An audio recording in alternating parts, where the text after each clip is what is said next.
පිරමිඩ්ස් කියන්නේ තනිකර සොහොන්. ඉස්සර ඊජිප්ට් රජතුමාලගේ සොහොන්. එක්තරා කාලයක විතරයි මේ විදිහට සොහොන් හදලා තියෙන්නේ.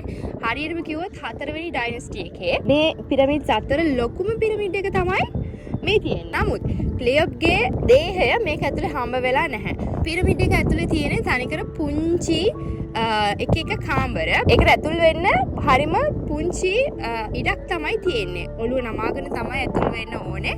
උඩ මුකුත් හම්බ වෙලා නැහැ. මේ ඩයිනස්ටි එකේ තිබිලා තියෙන ලොකුම ප්‍රශ්නේ තමයි ඊජිප්ට් රජතුමෙක්ව වලලන්න ගත්තහම යත් එක්ක දානවා යාට අදාළ වෙන එක පූජාවට තියෙන දේවල්, වටිනා කියන දේවල්. ඉතින් ඒ හින්දා ගොඩක් වෙලාවට මේවා හොරකම් කරන්න වෙනම කොට්ටාසයක් ඉදලා තියෙනවා. ඉතින් මේගොල්ලෝ විශ්වාස කරන්නේ ක්ලියොප්ගේ දේහය අපිට නැති වෙලා තියෙන්නේ. මමිෆයි කරලා දැම්මත් කොල්ලකරුවන් ඇවිල්ලා එයාට අයිති වෙන හැම දෙයක්මත් එයාගේ දේහයත් අරගෙන යන්න ඇති කියන එක හින්දා.